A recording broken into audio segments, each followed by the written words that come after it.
lines from the bottom.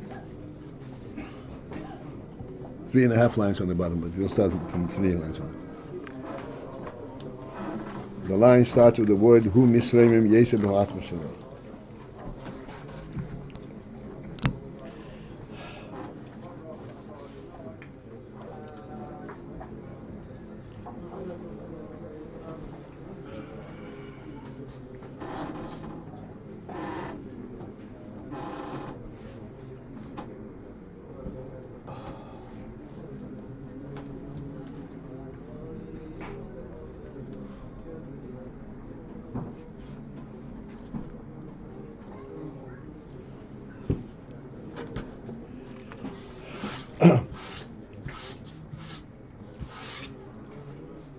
We're focused on the principle, to understand the principle of hisorarut. Hisorarut ratzon.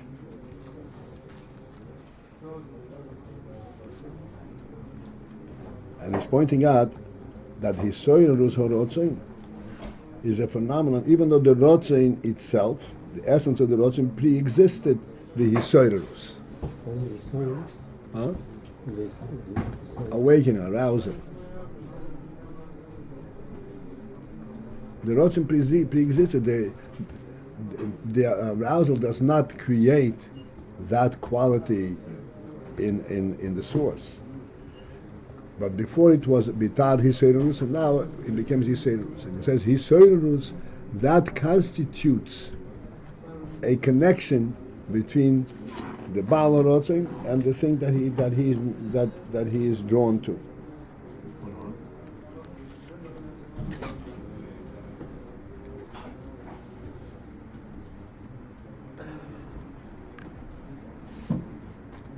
This is all in line of explaining the principle that starts in that paragraph. The kesed is a mamutza. It is important to understand the principle of mutza means that it creates a connection to that which it is machti, that which it encompasses. It creates a relationship, in a sense, between the kesed, the one who has the ratzon, and the thing that he wants. And he explains the whole arichas that in essence there is no shaychus between the masil and the atzolim, between the creator and the created, and then through the ratzon and to hisorarut ratzon that identifies the presence of the created within the creator, and thereby it creates a relationship. Okay, this is going back in line of explaining this in hisorarut. He asks a question, and he says that actually there is a relationship, a gilui, an expression from the etzem without having a relationship to something external. And that we see in the case of the oinek. Now when he's misanek, this is a gilui, this is an expression, a gilui from the source, without having a connection to anything else.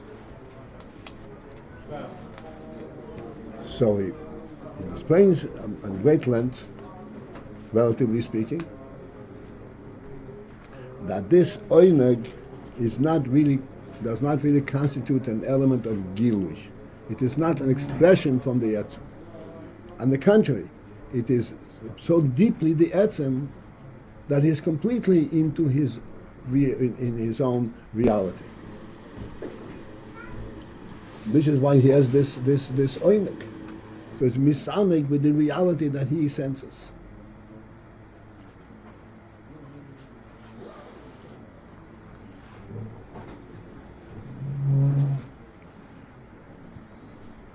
And therefore this does not constitute a gilui, an expression. And then we are up to the next phase of that, and that is in ratzon. That in ratzon also there is an essential ratzon, without the hisorarut ratzon, but an essential ratzon. And there too, the essential ratzon does not constitute a gilui. I hope you're slowly getting the concept of what meant gilui.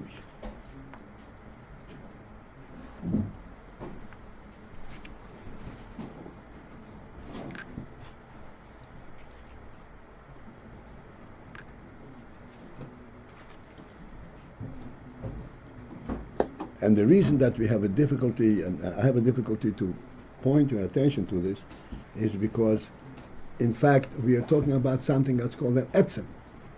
And etzem is completely beyond grasp, beyond representation.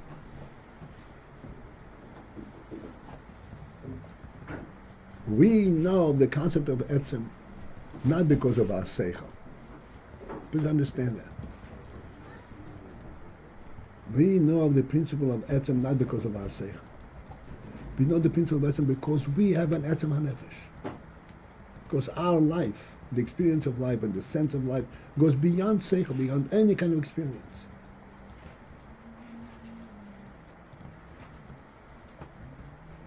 This is why we're able to speak about etzem. This is where the Sechel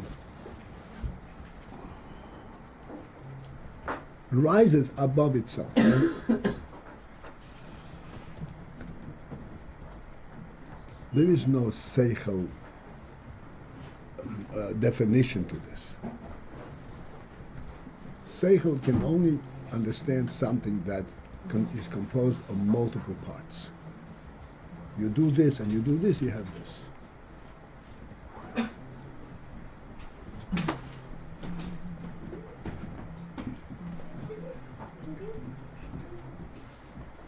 Something that is not composed, that's not a composite of multiple parts, an essential reality, Sechel cannot break through it. Cannot understand it. I think the atom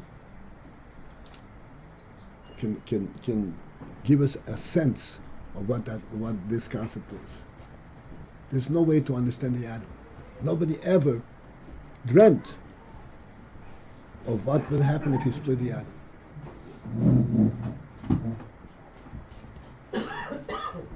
And no one still understands what that is.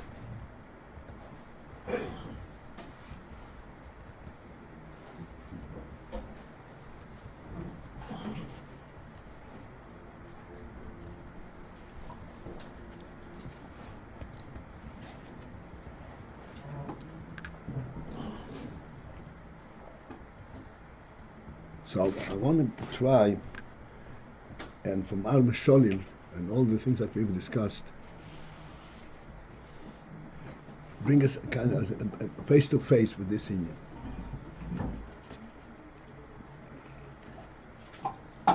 We have discussed, we have a common recurring mashal of the host and the guest.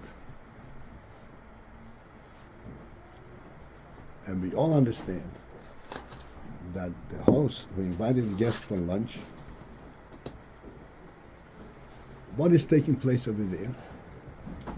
It's not the lunch, and it's not the service, it's not the comfort, it's not the care, it's not the concern. None of the above. And, so to speak, the proof of it, and what brings it home is that if the host gives everything to the guest, everything he can possibly use for his comfort, and then he leaves, then the guest is left with nothing.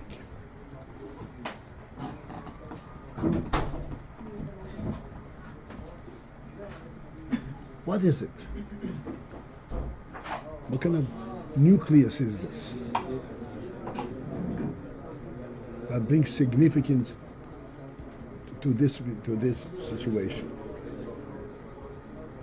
And here too, just as we're learning here too is to be understood that only a host and a guest who are of special human quality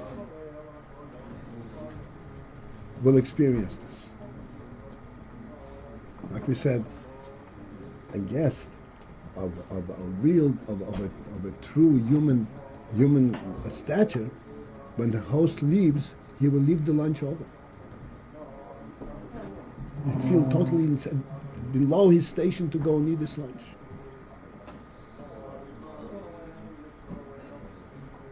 Right? Do you understand that? There is something totally intangible, undefinable.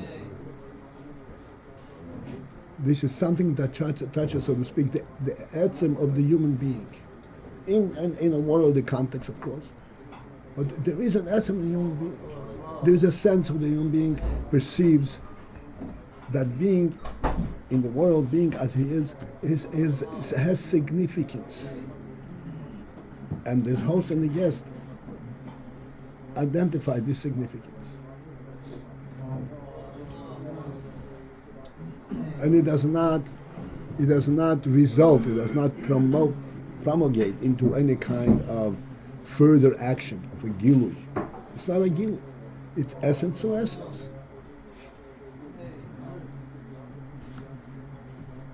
And a human being who does not have that type of depth really would not appreciate it.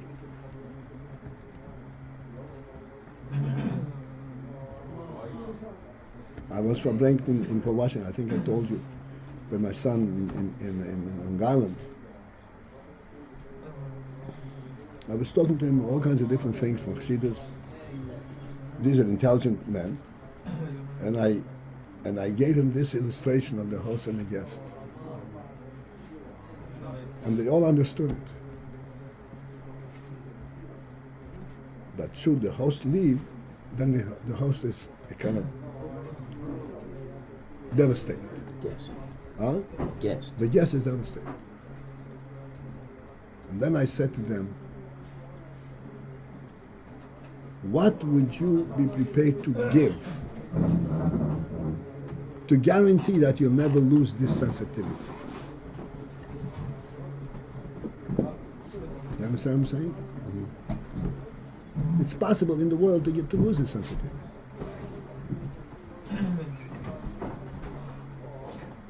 You have pressures, you have to pay the rent. I'll get my money, what's the difference? How? And never to lose this pure, this profound human quality is of greatest importance. This is the basis for understanding everything else.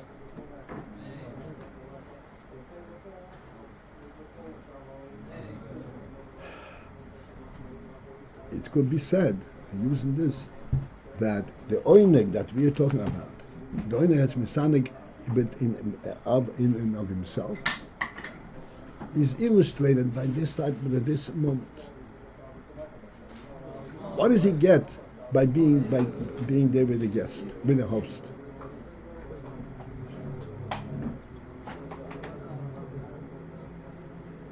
He gets nothing, and yet that defines his whole mitzvahs.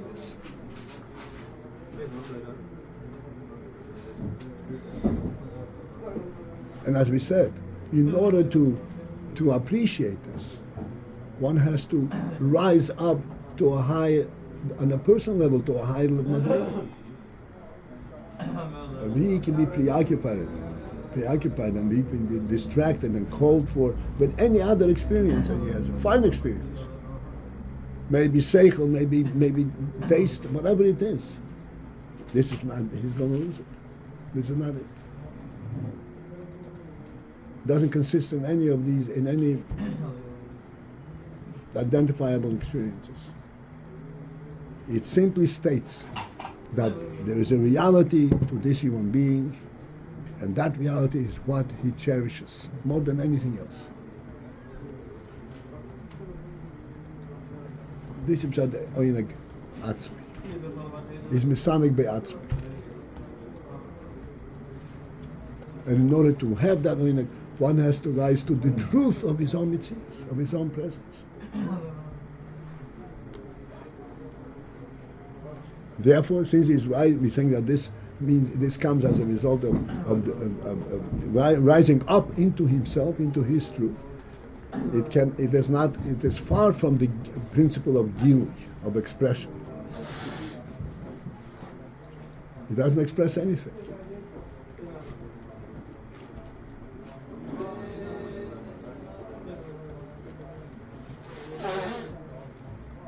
On the contrary, it touches the essence itself as it is unto itself.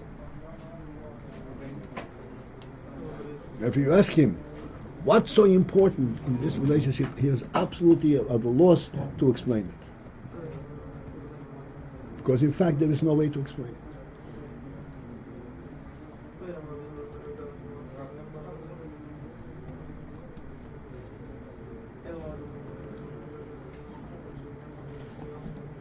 So the Rebbe says now, 3 lines from the bottom, at the end of that line, a similar inyan is also found in ratzon. On page Gimel.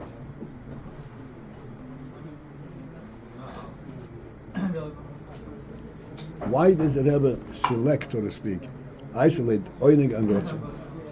As we already discussed, Ayin and ratzon are koichos in a sense, qualities. But these are not koichos that have any particular design. What is it for? What can you do with it? Sechel has a function. Midas have a function. Speech, thought, they all have a particular function. When a person is engaged in thought, then he's engaged in thought, particularly he's engaged in this thought, he cannot be engaged in anything else. And what were the koichos if they lack these parameters? That's a good question. In a very true way, they cannot be properly called koichos. They're called koichos makifi. They immediately qualify. It's a koich, but it's not really a koich. It's a koich makifi. This koich makifi enables all other koichos.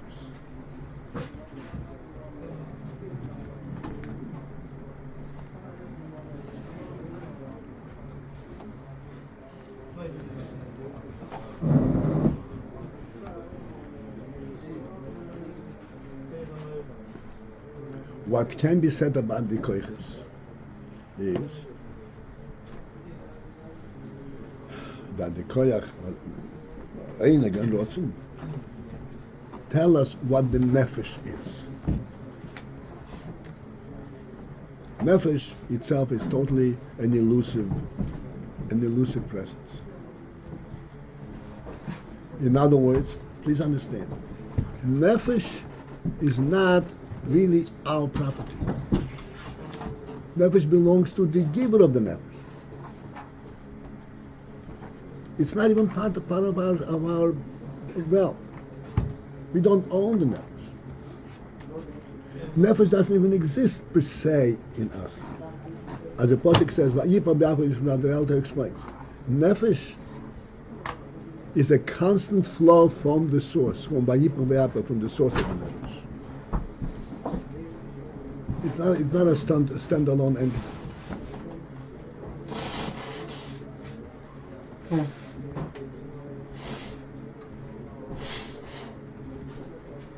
Like we explained in the simple illustration of physical life.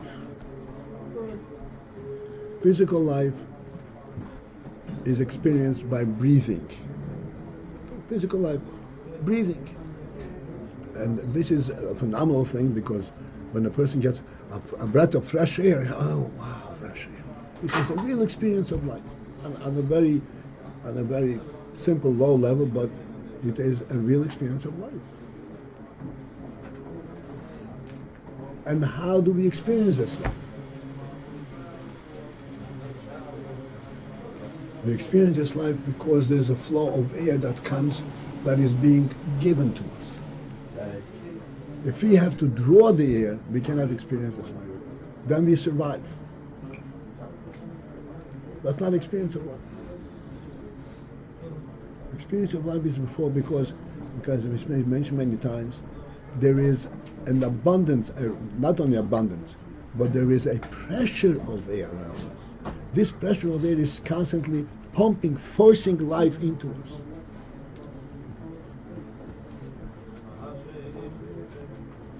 This is the experience of life on the simple physical level. Simple, it's not so simple, but if you think about it, you see the miracle of it. The miracle of it.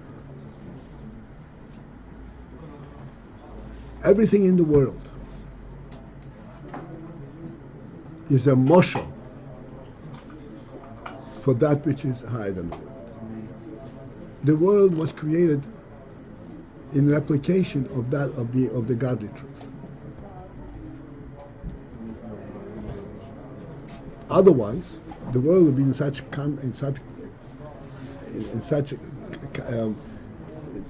contrast that you could not relate from the world to a likus.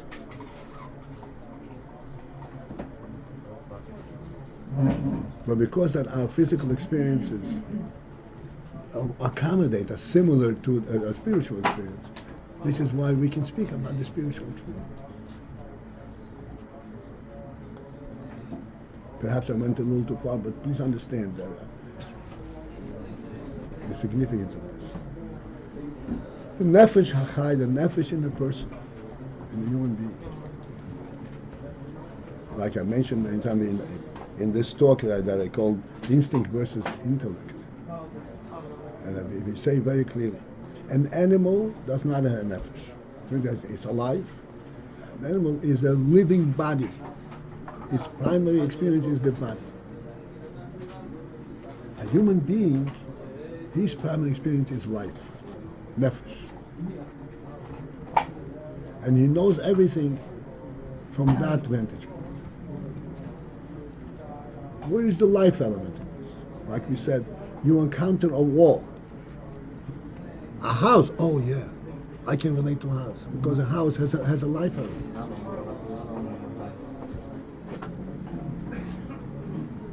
A house has a significance. This is how we see things. This is where human intelligence comes into play.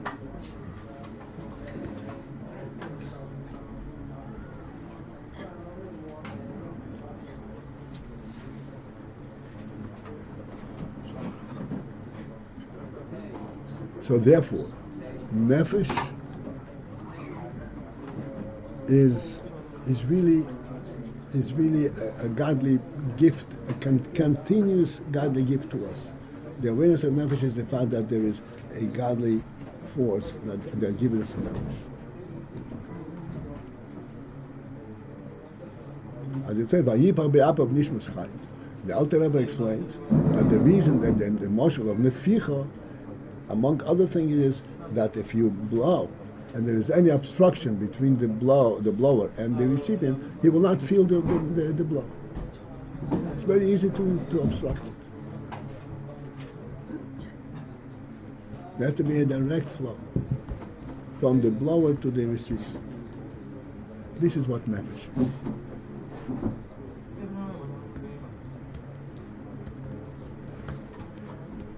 The oinag in this is, what is the oinag in this?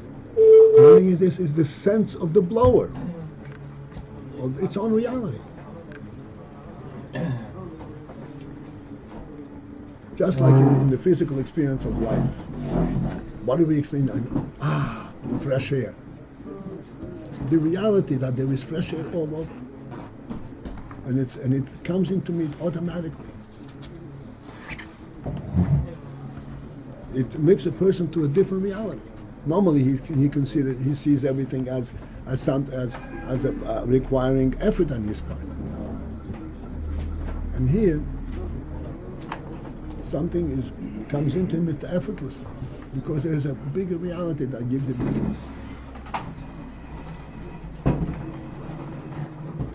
This is the oineg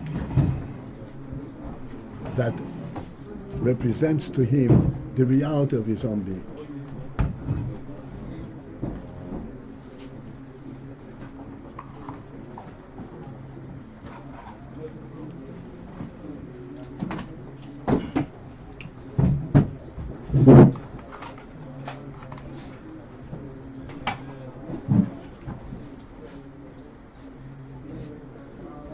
the oineg is the sense of this, the truth of this relationship between the host and the guest. Not translated in any kind of functional element. As we said, should the host leave, all that he has given him, all the largesse he gave him, dissipates into nothingness.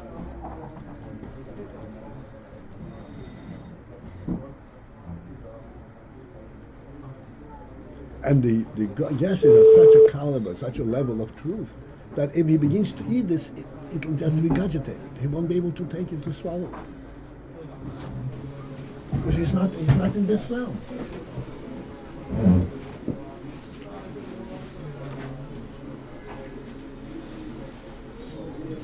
This is expressed in what's called the koyach makifi. Koyach makifi means, usually makifi means we say it's all encompassing. Why is it encompassing?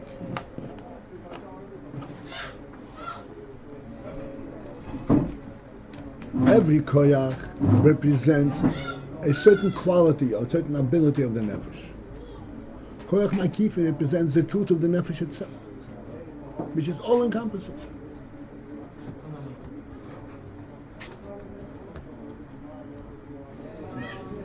Sechel, midas, everything is included in this koyach makifi. This is what facilitates all other koyachs. When you think in Sechel, I have an oineg element in it. When I speak, I have an oineg element in it. When I think, I have an oineg, therefore it's real. The oineg is what facilitates us, bring the nefesh, the reality of the nefesh itself, onto the active state. This is why it's called a koyach. But in fact, in a common sense of the word, it's not even a koyach. Because it has no focus, it has no particular function. But at what the active state? It brings the overall truth. It's still some kind of mamutz to bring. Right, that's right. It brings the nefesh into the world, into the world. That's a makifi. Makif means it's all encompassing. Why is it all encompassing? Because it presents the truth. Truth is everything.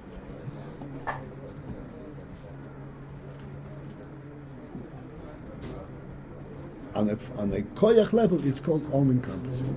That's already, in a certain sense, a gili. That's why it's called a koyach.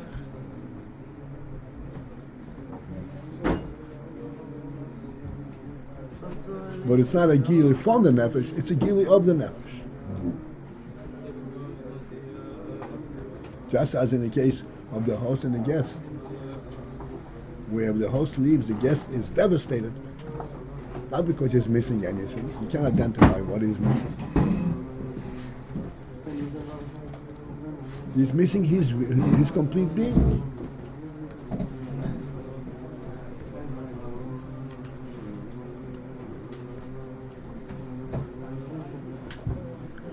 So he says, in like manner, this is already more difficult to understand. Just as in oineg there is what's called this koyach makifi of oineg, representing the truth and the reality of the nefesh itself. There's another koyach of similar dimension, of similar inclusion. That's called ratzon.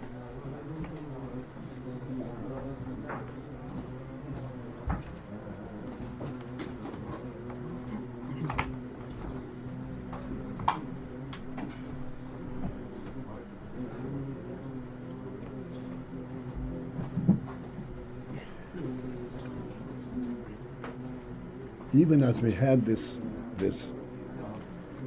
demonstration of the host and the guest, and we identified that the oineg consists in the very nekuda of the relationship there, of the reality of the relationship. ratzon also can be identified in that same fashion.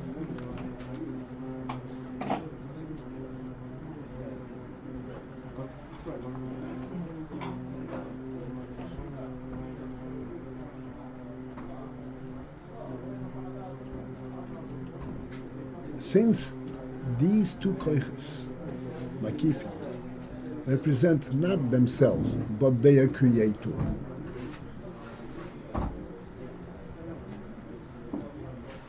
the creator identifies these two qualities with a purpose. He has a certain, this is what I'm giving you.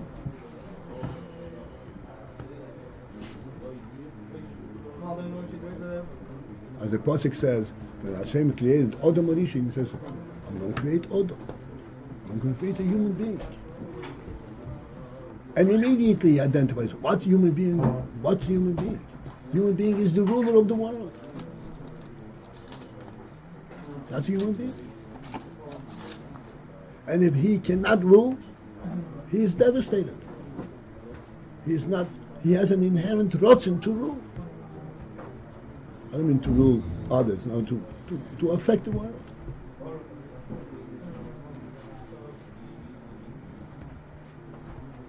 To have some impact. This is the definition of the human being.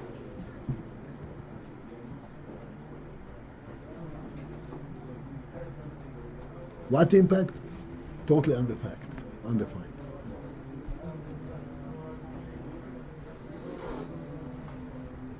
This is Pshat Koech Makif.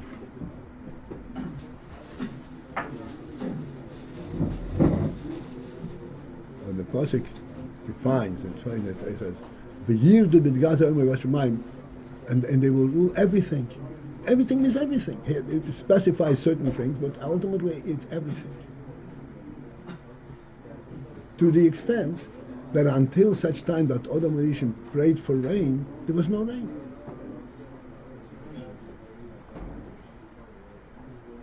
Because everything in the world has to come as a result of Adam's identity, Adam's presence. What's this last piece? Everything in the world comes on account of his identity, but it seems like rain was the exception. What? It seems like rain was the exception. There was a whole lot of stuff there. No, everything. Before he came. No. Everything that was created was there in potential. Oh. Nothing actualized. Okay, and this rain is the actualization of all that was. Rain is what brought everything out and brought everything to sprout.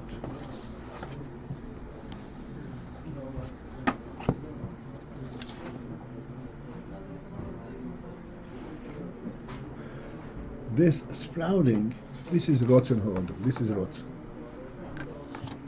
Is this already in contrast to Tainug we've just been discussing? It's not. It's in line with time. Right. But what's the element of ratzon? How are we identifying ratzon different from Tainug we've just been? Okay, that we have to really try to identify. The difference is both ratzon and tainug, so to speak, appreciate and relate to the total reality. Tainug identifies it, they appreciate total reality internally, and ratzon identifies it externally.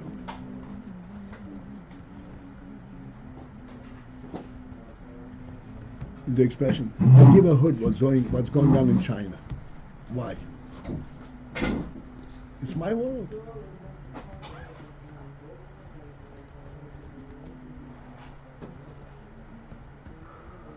Mine.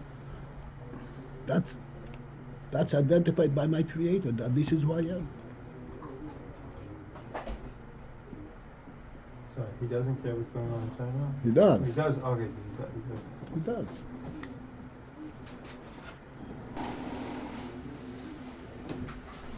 They would, at first glance, seem to have to go in opposite directions, but obviously they're working together.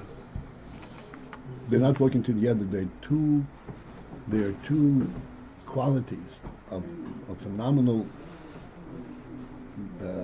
scope. Two sides of the same coin. Two sides of the same coin. But yet, Oneg seems to be heading internally, like we just said it, identifies total reality internally, and ratzon has this external orientation. So Right, but it's not coming from the external. Also coming from the internal.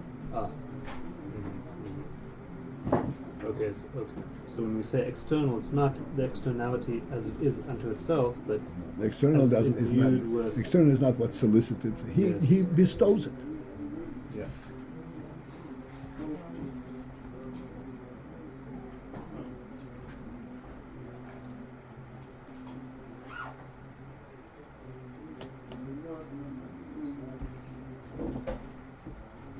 This is why we say all the time: the sun rises, human being can't stay in bed. What do you? How can I just be in bed when the world is alive?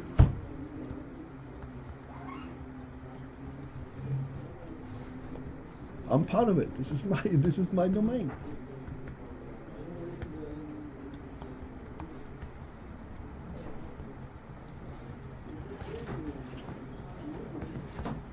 So, Baruch Hashem. So now let's go inside for the fifth time, I think, but nevertheless, every time is like the first time. Dugma kazo yesh beratzon. A similar intermediary is also present in the ratzon. Shehu merutzo, which consists in a merutzo. Merutzo means a running, something pushing him someplace. Hainu, however it means, not that he is focused, he is running towards something, he wants something identified. Only one thing. Ma shehu merutzo. He's in a state of merutzo, he's in an active state. What is he acting about? Nothing. There's no identity without in that action. Is this the same marutza that we had in the top of this paragraph when we said hatiya v'hamshacha shenimshach le'zadavar, and now we're explaining? No. It's different words. Or? So this we're talking about the hisorarut.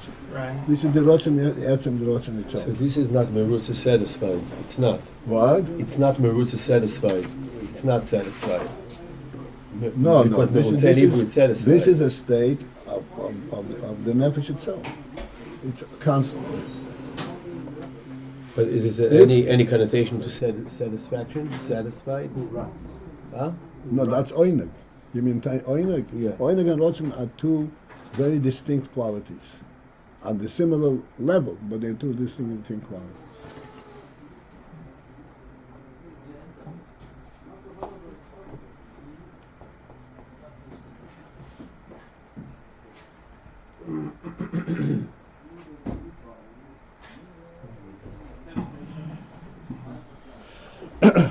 כי משהו מרוץ, שזהו בחינס גילוי לעצמוי. This is the union גילוי לעצמוי, that his real self is in a state of gilui to where? To himself. Not to anything else. V'loi b'bchinas shaychus le'zedover. That's to answer the question. Not the shaychus anymore. He has no particular relationship to anything. He has not gone out of himself. This is his real being.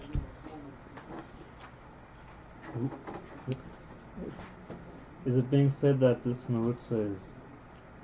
We started saying he's running, he goes outwards. Now it's an internal process.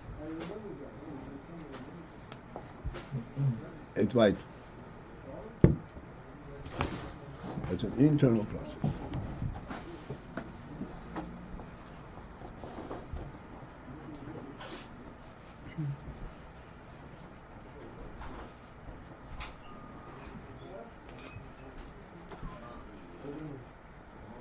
Like we said,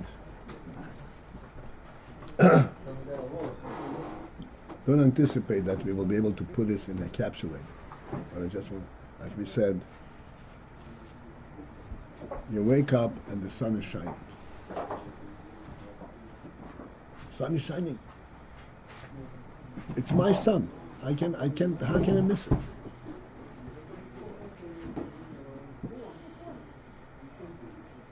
What are you going to do with it?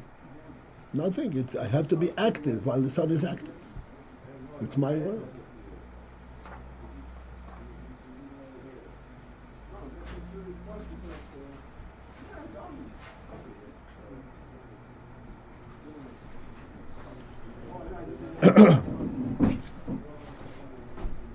That does not constitute a shaykhus to anything.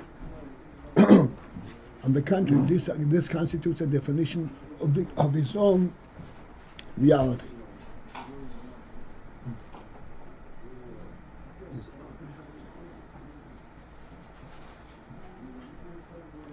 How did he get this reality? So I explained a step further. Because he initially was created, and the definition of his creation is that he has that the whole world is his.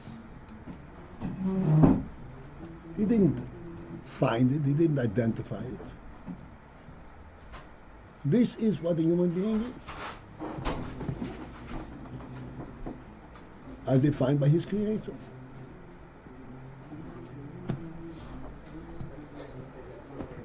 So when the sun comes up, it's as if it's an internal wake up.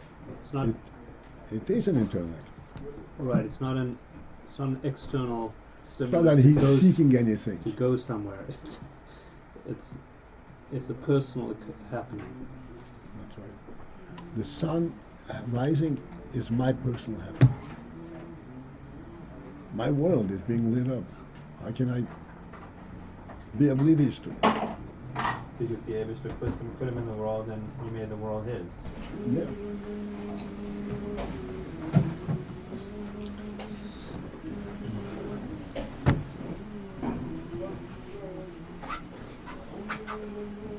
This Indian that the Abishter put him in the world, the Abishter gave him the world his. In our day and age, we have a very powerful way of identifying this. In contrast to the senseless, to the lack of life that is going around in the secular world.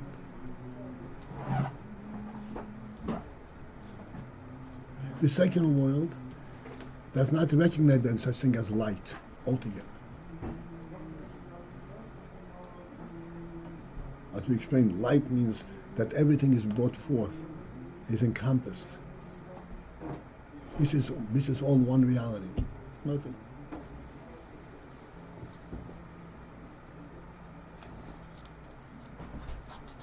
It's all some kind of energy.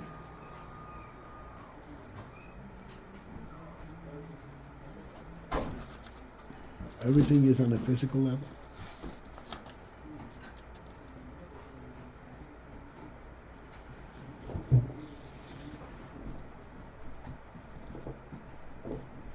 Why? Why? How can they miss this kind of thing? For one reason.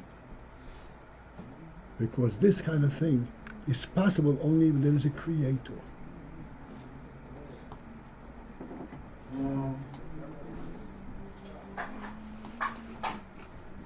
The world without a creator really cannot have it. Doesn't have it. It's not a worldly phenomenon.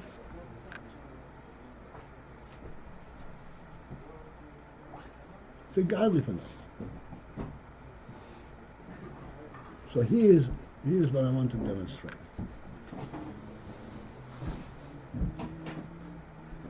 We said, a dog runs and he sees a house. Doesn't see a house. Doesn't even see a wall.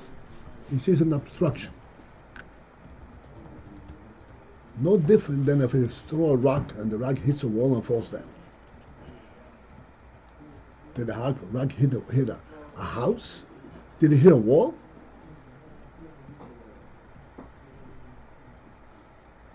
It hit another rock.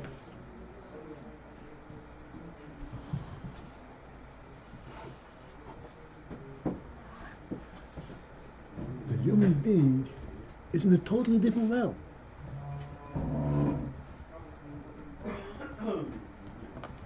To him, the world is a godly reality. When he sees something, he says, what's the godly reality in this? This is what he identifies with. He sees a house, he doesn't even see the wall.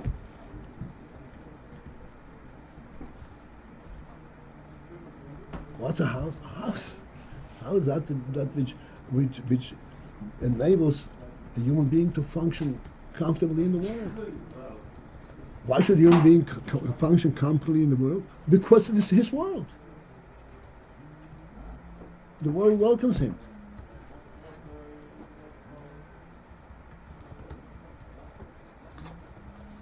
The world accommodates him because he is what he is.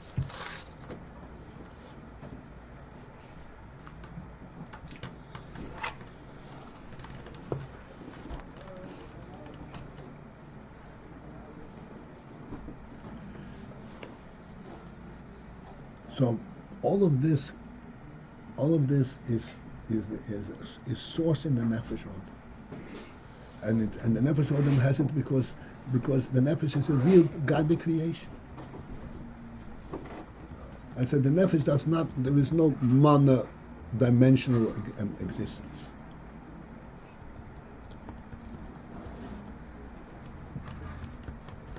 The truth is that in the physical world itself, everybody knows that, and they're blind to it.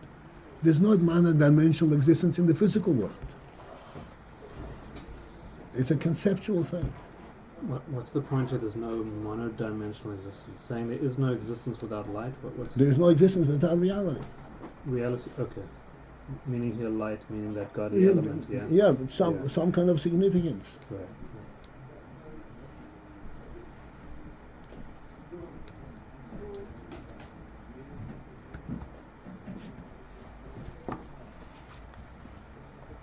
Why does multi-dimensional equate reality? What? Why is multi-dimensional Multi-dimensional means that it has a message. It has a certain to accommodate something. It's there for something.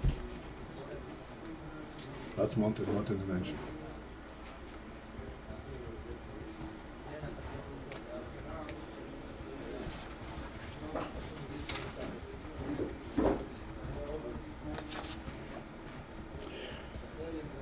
And this is what Oyneg and Ratzon identify with. Ratzon too, it says he has a marutza. The marutza is not because, he's missing a wall, he's missing. Marutza is that he is drawn to the reality that exists in the world.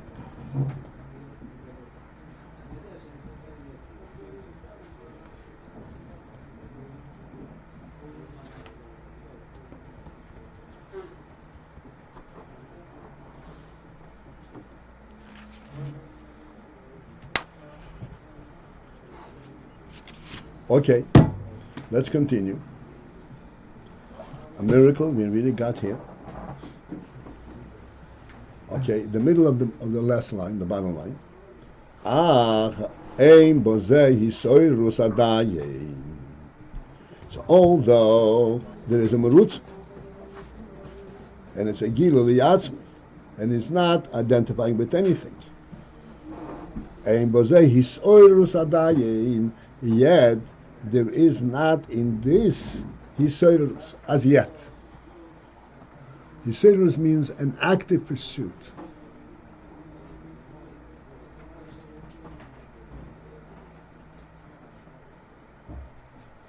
Because hisorarut has to be an active pursuit. Active pursuit has to have a subject. What is he pursuing? In this, there is no active pursuit whatsoever.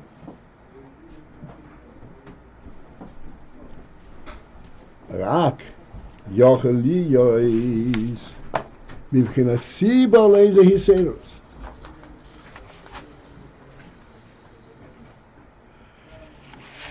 The only thing that this ratzon, this active running,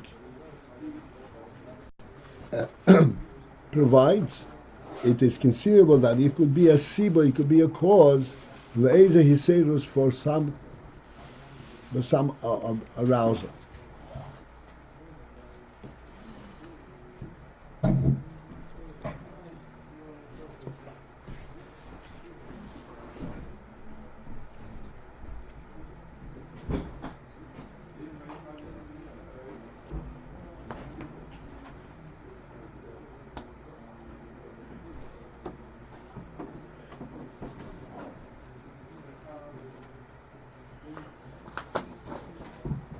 You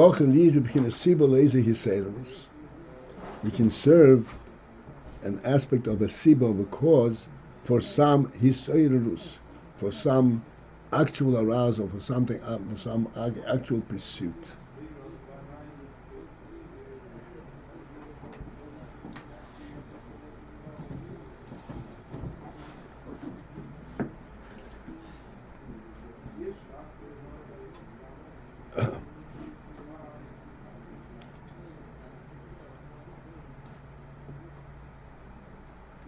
Why is this a siba le'eze hisorarut?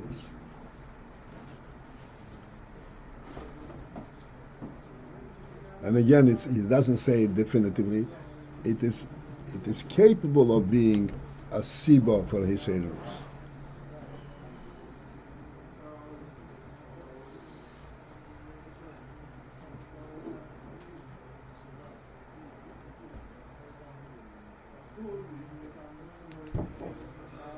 I remember, just occurred to me, a good moment, it's an opportune moment to use it.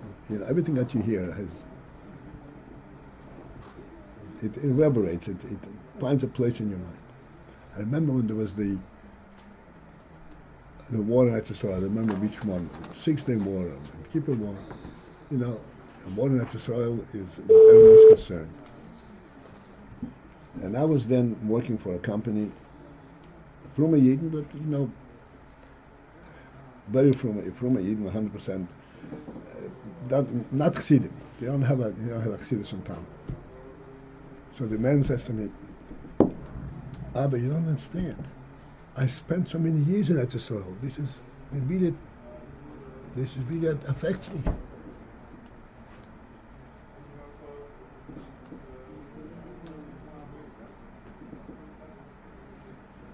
I didn't say anything. I thought it affected me as deeply or more than, even though I was never in Israel.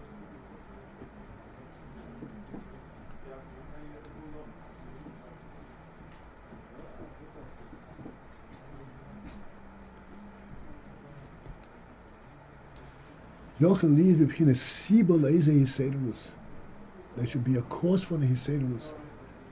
Rabbi Paltiel? Aha! I didn't catch that whole story. What did he say? He said, it really bothers me because I lived in Israel for many years. So it's really, so to speak, my thing.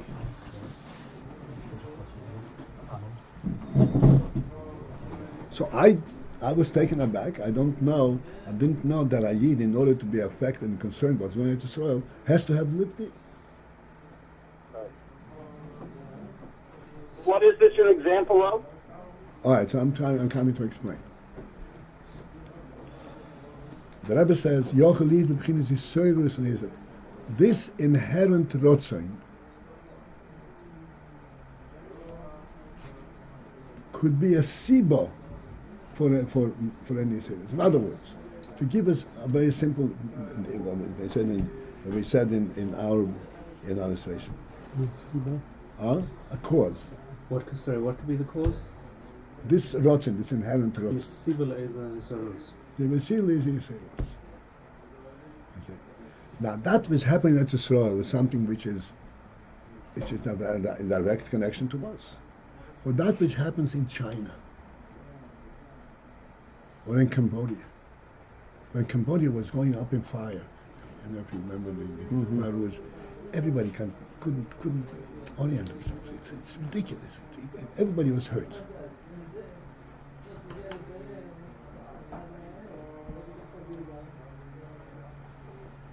There's no personal connection. I certainly was never in Cambodia. Never intend to be in Cambodia. When people are being slaughtered like that, mercilessly, without any cause, it just touched everybody. Not as a reflection, oh, what could have been, what had happened to me. Just the reality of the world. What's going on? This is my world. What's going on?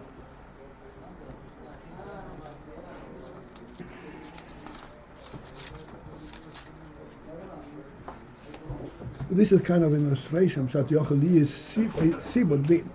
ratzon is the siba for this hisorarut. There's no other cause in that hisorarut. I have absolutely no connection to it.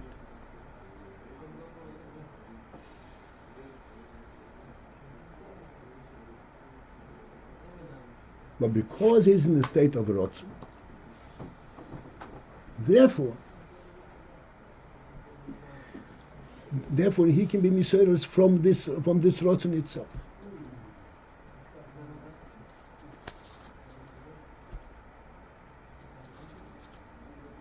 But in itself, it's not in a hisorarut state. That's the important thing to understand.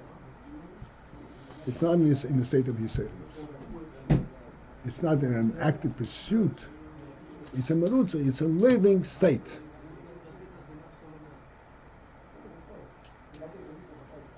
And therefore, this can also possible and should be a cause that would bring the hisorarut. Are we saying Eretz Yisrael is like something happening there as a cause? Eretz Yisrael is a cause. Is not based on your marutza. Yes, because it's you relate to it. As opposed to somewhere else. Somewhere else. I'll give you the example.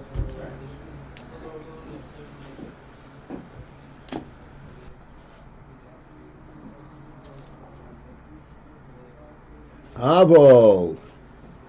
But so far we're talking about without any hisorarut. The ratzon itself. In the nefesh there are koiches makifim that represent the reality of the nefesh. And the reality of the nefesh is a real godly reality.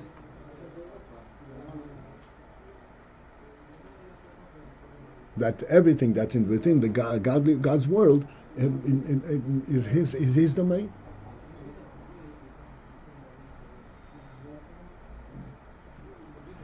But if he is aroused, is awakened, is aroused with any ratzon, in other words, there's a hisorarut ratzon.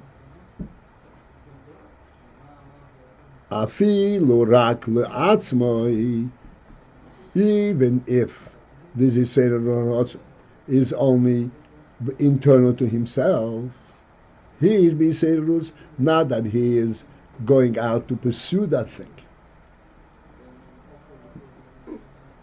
But inside himself, he's identified something that he is interested in.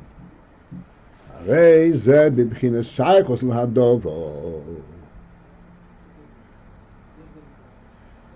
then, that constitutes an aspect of shaychus l'hadover, of some connection, of some relationship to that thing.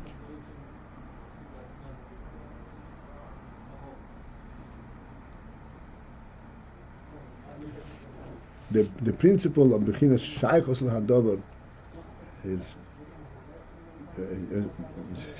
is also very difficult to understand fully. What bechinas shaychus l'hadover?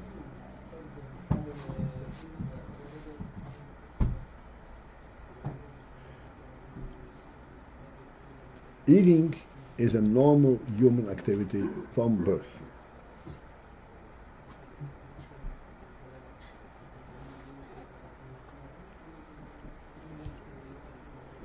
But we have to understand that this normal human activity, as far as the nefesh is concerned,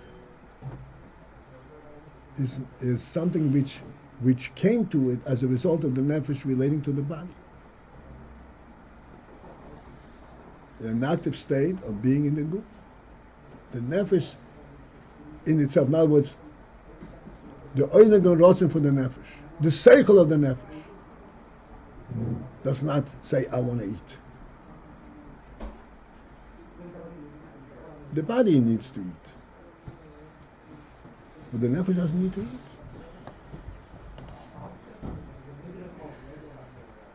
In other words, this is not an internal nefesh desire pursuit.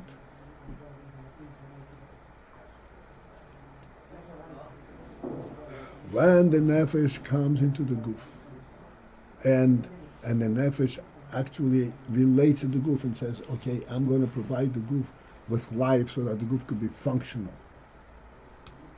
and the guf requires food, then the nefesh has a shaychus to the whole concept of food.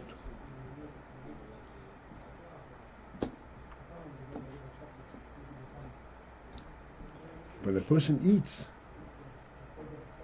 it is true that primarily it is the nefesh abamis, whatever it is, but nevertheless, the nefesh also relates to it. Because the nefesh has the responsibility to see to that the group is alive.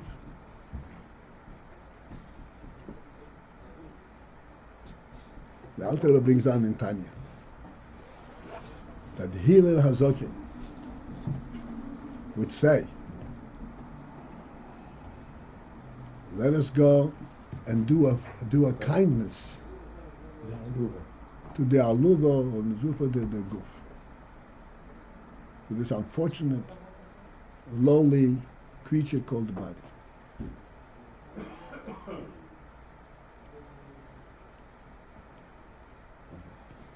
He couldn't relate to the guf directly. Nevertheless, he understood that the guf needs food. And the guf needs to be taken care of. So his shaychus to this union was on the nefesh level. But he has some shaychus. If he did not know that there's such a thing as a guf who is lacking food, then he wouldn't know to feed it. If he were in the Gan Eden, in the Gan Eden they don't know that there's such a thing as something that needs to be constantly fed, then they couldn't relate to it.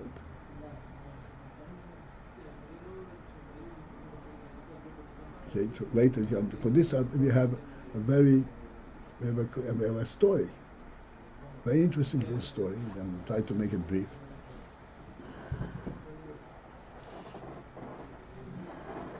To give the whole perspective of the story very briefly. In Lubavitch there was a streifa. Streifa means the fire. In those days, when there was a streifa in town, the entire town was razed down to the foundation. And the chotzer, the Lubavitch chotzer, was also burned.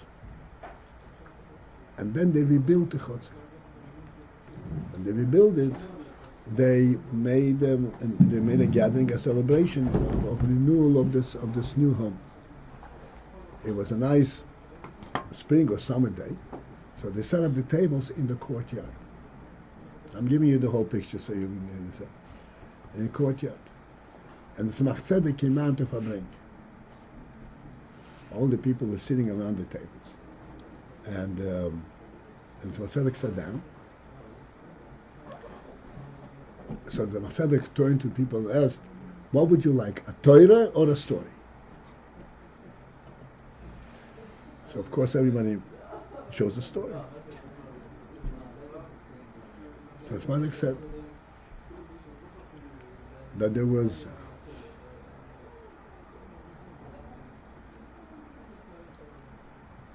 two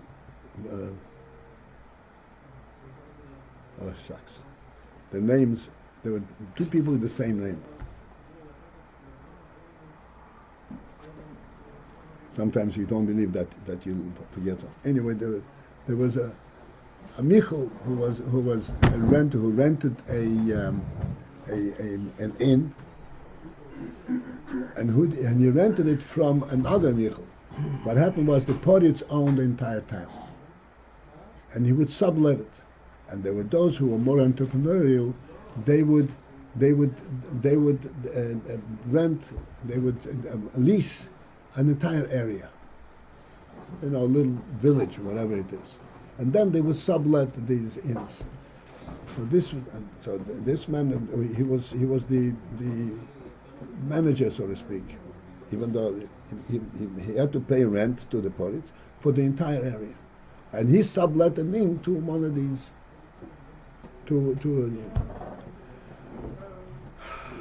These inns were very precarious. They didn't always pay for their rent. So there and that, he didn't have the money to pay for the rent.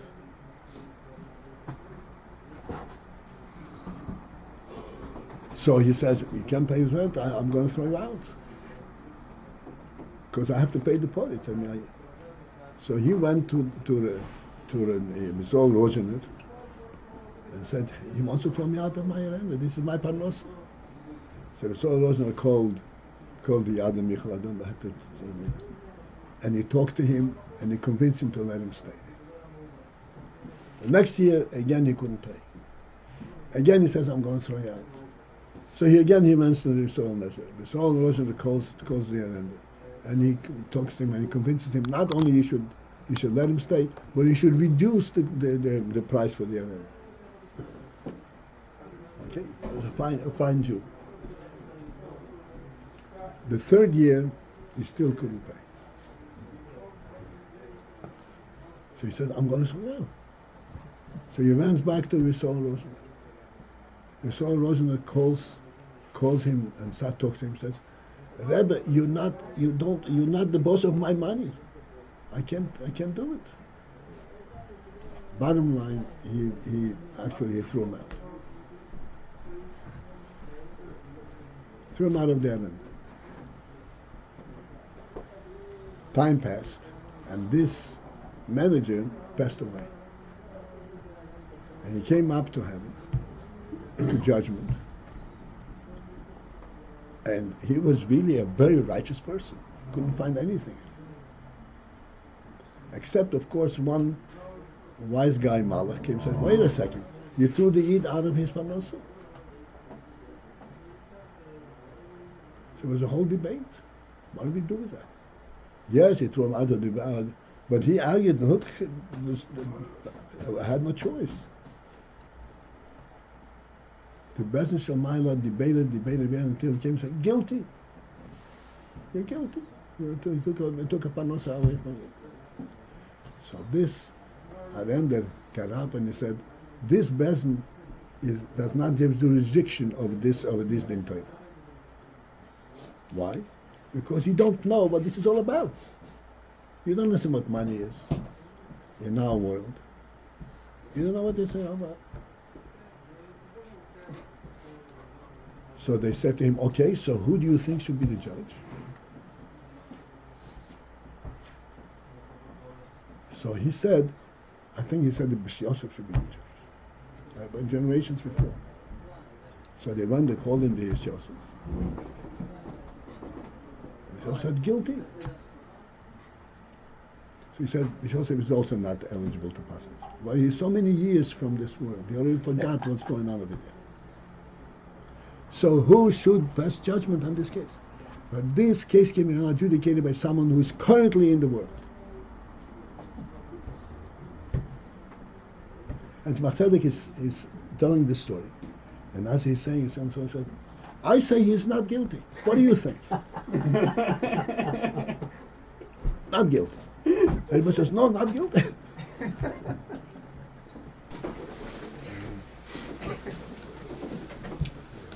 Remember that one?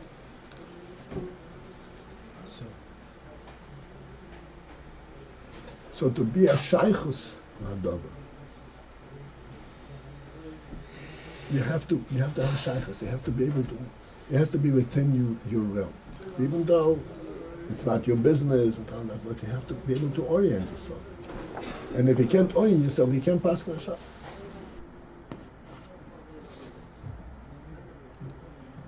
This is it. I have no shaykhs for further. I have to interrupt. Have a great day.